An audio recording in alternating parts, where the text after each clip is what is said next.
नमस्कार दोस्तों, स्वागत है आप सभी का मेरे YouTube चैनल द सीक्रेट में। और आज हम एक वीडियो बनाएंगे ऐसे राइटिंग पर। और इस ऐसे राइटिंग में मैं आपको, जो आपके सामने स्क्रीन पर दिखाई दे रहा होगा, कि सिविल सेवा परीक्षा के संबंध में जो निबंध की बुक है ना, यूपीएससी सिविल सर्वेंट के द्वारा लिखे हुए निबंधों का संग्रह है। ये लगभग 100 से अधिक निबंध हैं इसमें, जिसमें तुम्हें निशान जैन से लेकर गंगा सिंह राजपूत, जो ये बुक लिखी थी उन्होंने, इनके अलावा रवि कुमार सिहाग, पुराने जितने भी टॉपर रहे हैं हमारे, उनके बुक उन ऐसे आपको मिलेंगे। ठीक है ना। तो ये बुक बहुत ज़बरदस्त बुक है ऐसे राइटिंग के लिए, कि आप यहाँ से सारे पॉइंट उठा सकते हो। किस तरीके से ऐसे की स्टार्टिंग करी है उन लोगों ने, कैसे एंड दिया है ना, कैसे उसके बीच में चीज़ें पॉइंट लिखे गए हैं, कैसे फैक्ट का इस्तेमाल किया गया है, कहाँ ज़रूरत है डाटा डायग्राम की तो कैसे इस्तेमाल किया गया है, उसमें सब है। लेकिन इसकी जो बेसिक चीज़ें हैं मैं आपको बताऊँ, ये बुक तो बहुत ज़बरदस्त है। अगर इस बुक को पूरी भी ना पढ़ो तो इसके जो बेसिक पॉइंट हैं वो मैं दिखाना चाहता हूँ। इससे को किताब से ही मैंने फ़ोटो ले लिया था इसका। तो देखो, निबंध हेतु उपयोगी तालिकाएं जो दे रखी है ना, ये कि क्या क्या इम्पोर्टेंट है। जब आप निबंध को लिख रहे होते हो तो एक क्रमबद्धता का हिसाब रहता है कि आप क्रमबद्धता रखो। कोई चीज़ छोटे से लेकर के बड़े स्तर पे पहुंचो, किसी चीज़ में प्राचीन से लेकर के आधुनिक तक आओ, है ना। तो ये आप देखिए, जैसे विकास का स्तर पे अगर जब बात करना चाहोगे, आप कोई ऐसे लिख रहे हो और आपको विकास के स्तर पे बताना है, तो व्यक्ति से स्टार्ट करके विश्व तक पहुंच जाओगे। कि व्यक्ति से परिवार आता है, परिवार से समाज, समाज से गाँव, गाँव से कस्बा, कस्बा से नगर बनते हैं, नगर से राज्य, राज्य से राष्ट्र और राष्ट्र से विश्व फाइनली। और जब आप समाज कल्याण के कुछ लक्षित वर्ग, जब आप किसी वर्ग को टारगेट करना चाहते हो अपने हिस्से में, जब इस पर बात अगर हम कर रहे होंगे, तो उसी तरीके से हमारे सोसाइटी में जो लोग हैं उनके बारे में बात करोगे आप, ये है ना, कि SC ST OBC, अल्पसंख्यक, महिलाएं, बच्चे, वरिष्ठ नागरिक, दिव्यांग, ये सोसाइटी के, समाज के संवेदनशील वर्ग हैं। तो इन संवेदनशील वर्गों की बातें करना होता है। सशक्तिकरण के ऊपर जब भी आएगा, समाज के विकास के ऊपर आता है, तो इनका जिक्र होना चाहिए आपके ऐसे में। थर्ड जेंडर हैं, सीमांत किसान हैं, गरीबी रेखा के नीचे BPL कार्ड धारक, स्ट्रीट वेंडर हैं, असंगठित क्षेत्र के मजदूर हैं, इन सब का जिक्र। आगे विविध दर्शन हैं। जब अमूर्त ऐसे आते हैं तो अमूर्त ऐसों में जब लिखा जाता है तो इन सब चीज़ की बातें होती हैं। अमूर्त ना भी हों तो भी आप जिक्र कर सकते हैं इनका, जैसे गांधीवाद, मार्क्सवाद, साम्यवाद, पूंजीवाद, समाजवाद, उदारवाद, अस्तित्ववाद, मानववाद, उपयोगितावाद, स्त्री विमर्श, दलित विमर्श, आदिवासी विमर्श। एक तो जब ये सब चीज़ें आप देखोगे, ये एक छोटी सी तालिका है, इससे एक तो आपके पास शब्द होंगे, अच्छे अच्छे शब्द होंगे, है ना। पूंजीवाद का इस्तेमाल ना करते हो शायद आप, हैं, अस्तित्ववाद का इस्तेमाल ना करते हो, उपयोगितावाद का इस्तेमाल ना करते हो, कुछ ऐसे शब्द जो सटीक लगेंगे लिखते टाइम। वरना हमारी कभी कभी लैंग्वेज इतनी साधारण हो जाती है कि सामान्य से शब्द लिखते हैं लिखते हुए। ठीक। भारतीय राष्ट्र के निर्माता और प्रमुख दार्शनिक जिनका इस्तेमाल आप कर सकते हो, जिनके कुछ सिद्धांत रहे हैं, उन सिद्धांतों का इस्तेमाल जब आप करोगे ऐसे राइटिंग में तो और ज़्यादा प्रभावी हो जाएगा। जैसे आप महात्मा गांधी के सिद्धांत कौन कौन से थे? अहिंसा, सत्य, ट्रस्टीशिप, सत्याग्रह, सर्वोदय, ये मूल्य तो हैं।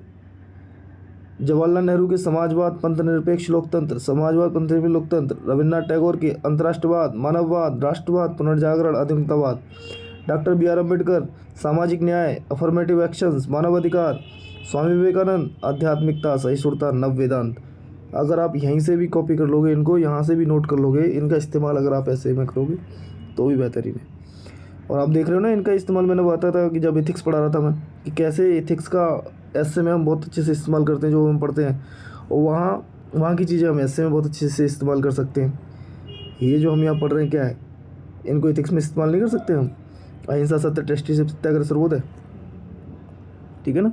आगे देखो, जो भारत के समक्ष प्रमुख चुनौतियां हैं, क्योंकि ऐसे जब भी लिखा जाता है तो जब हम लिखते हैं उसमें तो बाधाएं, चुनौतियां, उस सभी तरीके से हम आते हैं।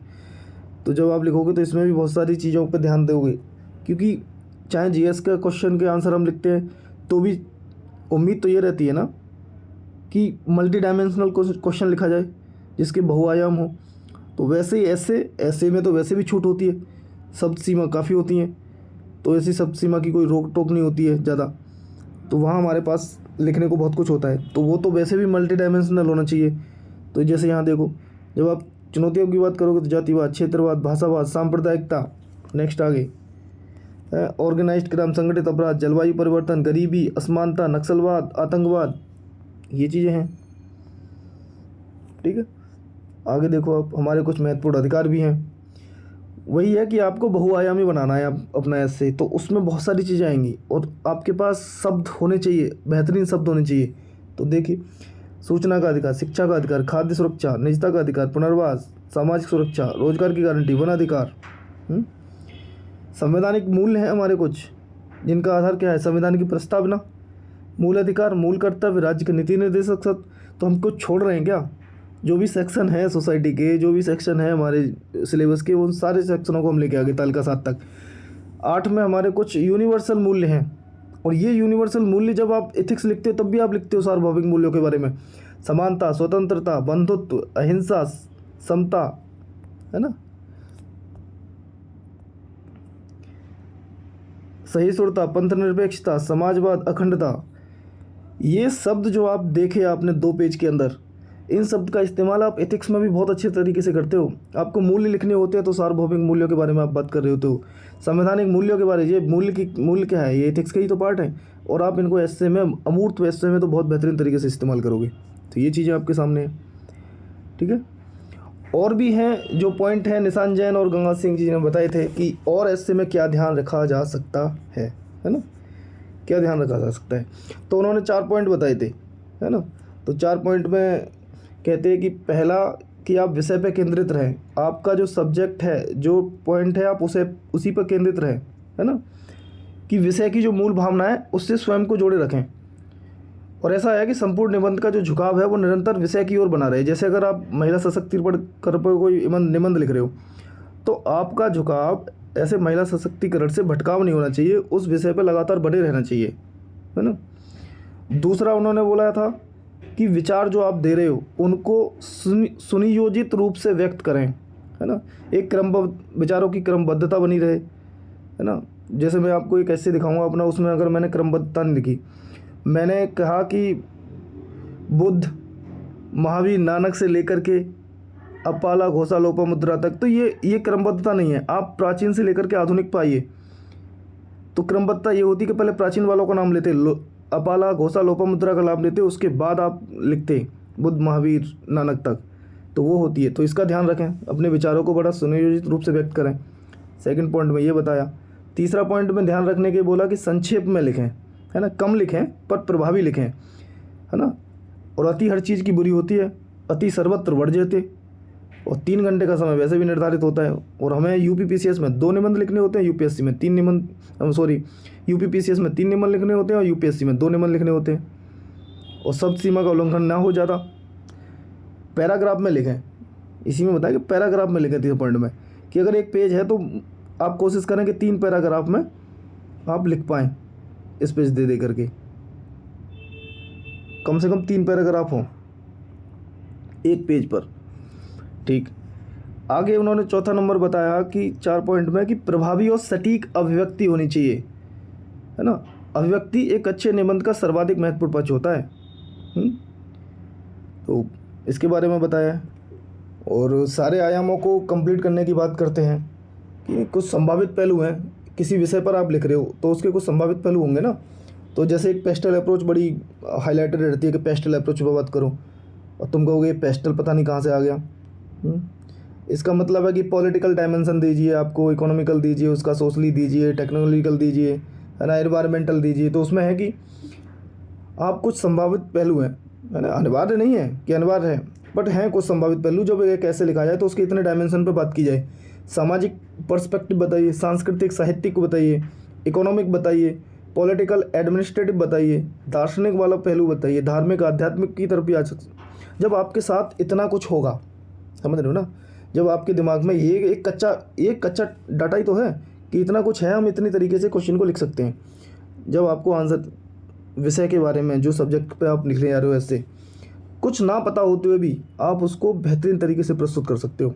लगभग जब तुम्हें कुछ मालूम ही नहीं हो, ये कच्चा डाटा आपके पास एकदम से रटा होना चाहिए कि ये अभी जो मैंने बताया वो, और जो मैं बता रहा हूँ कि जिसके बारे में बात करी कि कितने पर्सपेक्टिव में आप लिख सकते हो, सोशली लिख सकते हो, कल्चरली लिख सकते हो, हैं साहित्यिक मतलब लिटरेरी लिख सकते हो, इकोनॉमिक लिख सकते हो, पॉलिटिकल लिख सकते हो, फिलोसॉफिकल लिख सकते हो, धार्मिक, आध्यात्मिक, वैज्ञानिक, तकनीकी, ऐतिहासिक, भूगोलिक, कूटनीतिक, जनसंख्याकी और एनवायरमेंटल। ठीक है ना, इन सब पहलुओं पे लिख सकते हो आप। जब भी हम विकास की बात करते हैं, है ना, पीछे आप दिखाई चुके हैं आपको, जब भी आप विकास की बात करते हो तो विकास किन स्तरों पे होता है। जब हम विकास की बात करते हैं तो शिक्षा है, स्वास्थ्य है, रोजगार है, कृषि है, ग्रामीण विकास है, गरीबी उन्मूलन है, स्वच्छता है, न्याय है। इन सब चीज़ों का ध्यान रखना है ऐसे में। ठीक है, तो 10 से 11 मिनट में मैंने ये बता दिया। ये बुक बहुत बेहतरीन है, अगर आप इसको ख़रीद के पढ़ना चाहते हो तो वो भी पढ़ सकते हो, और बाकी इसकी नहीं तो बेहतरीन जो चीज़ें हैं जो मैंने निकाल के रखी है वो मैं आपको दे दूँगा। तो आप बता देना हो तो कि मैं इसकी जो निकाले हुए हैं, मैंने ऐसे से निकाले हुए हैं कि इंट्रोडक्शन कैसे स्टार्ट किया है, किसी टॉपिक पे आ गया, धर्मनिरपेक्षता पर अगर कोई ऐसे आया तो उस पर कैसे स्टार्ट किया है ना, कैसे उसको कंक्लूड किया है। तो ये सब मेन पॉइंट है, मैं इससे निकाल कर आपको बता दूंगा। ठीक है ना, जैसे ये क्वेश्चन दृष्टि के मेंटरशिप में मैंने खुद लिखा है, तो आप देखिए मेरी कितनी गलतियाँ रही हैं और कैसे कहाँ क्या मिला है। तो ये 3 ऐसे थे, नीति निर्माण में महिलाओं की उभरती भूमिका, चौथी औद्योगिक क्रांति, नवाचार और ग्रामीण भारतीय अर्थव्यवस्था का आधार। तो मैंने भूमिका उठाई नीति निर्माण में महिलाओं को उभरती भूमिका को, और ये जो कोट से स्टार्ट किया है, आप इस तरीके से ऐसे को स्टार्ट कर सकते हो। ये थोड़ी देर में ही बैठ करके मैंने खुद से कोट बनाया इस ऐसे की डिमांड के हिसाब से। मुझे लगा कि इस पे ये सटीक बैठेगा। नीति निर्माण में महिलाओं की उभरती भूमिका थी तो मुझे लगा ये सटीक बैठेगा। थोड़ी देर सोचा और लिखा कि घर के सारे काम करें, हम तुम्हारे नौकर हैं, हमारे काम का सम्मान करो, हम होम मेकर हैं। और उसी कोट को मैंने फिर आगे, इंट्रोडक्शन स्टार्ट हो रहा है ये, तो उसी कोट को डिफाइन कर रहा हूँ कि उपयुक्त पंक्तियाँ महिलाओं की घर के प्रबंधन को लेकर के सर्वोच्च न्यायालय द्वारा होम मेकर की शब्दावली को दर्शाती हैं कि महिलाएं घर के प्रबंधन से लेकर के राष्ट्र से लेकर के अंतर्राष्ट्रीय राजनीतिक, सामाजिक, आर्थिक पहलुओं पर नीति निर्माण कर सकती हैं। और जो हमको ये मिला रिमार्क्स कि निबंध के परिचय के परिप्रेक्ष्य में भूमिका अच्छी है, तो ठीक है, स्टार्ट से किया। उसके बाद आप लिखना शुरू कर दोगे, नीति निर्माण में महिलाओं की भूमिका हमेशा से रही है परंतु समय के साथ साथ विभिन्न अंतराल। मैं ज़्यादा ऐसे बताना शुरू कर दूंगा तो टाइम बहुत हो जाएगा इसका, है ना। आप सीधा देखो, एंड कर दिया मैंने, इसका लास्ट वाला पेज ले लिया था मैंने। तो निष्कर्ष इस तरीके से दे दिया। जब शुरुआत पूरी करके निकल आया मैं, कमियाँ बताई, चुनौतियाँ बताई, किस किस क्षेत्र में महिलाएं हैं वो बताया। उसके बाद ध्यान निकले कि महिलाएं किसी बैसाखी की मोहताज नहीं है, वह बच्चे को जन्म देते समय बेहद असहनीय दर्द को सहन करके अपने बच्चे को जन्म देती हैं। घर को बनाने में तथा कम संसाधनों को समुचित दोहन में उसे महारत हासिल होती है। वर्तमान में विभिन्न क्षेत्रों, खेल, राजनीति, आर्थिक क्षेत्र, कूटनीति, अपनी प्रतिभा का लोग की मंगलयान, चंद्रयान जैसे मिशनों की सफलता पर योगदान दिया है। इनकी क्षमता के संपूर्ण इस्तेमाल के साथ बढ़ाया जा सकता है। अब लास्ट में कोट के साथ स्टार्ट किया था, कोट के साथ खत्म कर दिया कि जाति ना पूछो साधु की, पूछ लीजिए ज्ञान, मोल करो तलवार का, पड़े रहने दो म्यार। तो उसमें से 30 नंबर इन्होंने दिए 50 में से, जबकि इसको इस्तेमाल किया जा सकता है 35 नंबर मुझे लगता है किसी के मैंने देखे थे मैक्सिमम।